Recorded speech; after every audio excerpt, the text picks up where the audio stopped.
Mi nombre es Nancy Patricia Gina Sandoval, soy estudiante de Educación Física, Recreación y Deportes de la Universidad de Pamplona.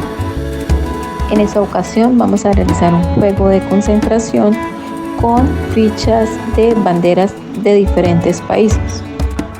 Los materiales que vamos a utilizar son las fichas, el tablero y el marcador.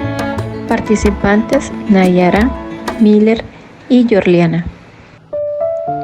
Se muestran las fichas de tal manera que se ven los pares de las banderas. De esta manera procedemos a colocarlas del lado contrario para poder realizar pues las respectivas parejas como se muestran. Nos encontramos con 4 parejas de fichas. Posteriormente las voy a voltear para iniciar la actividad.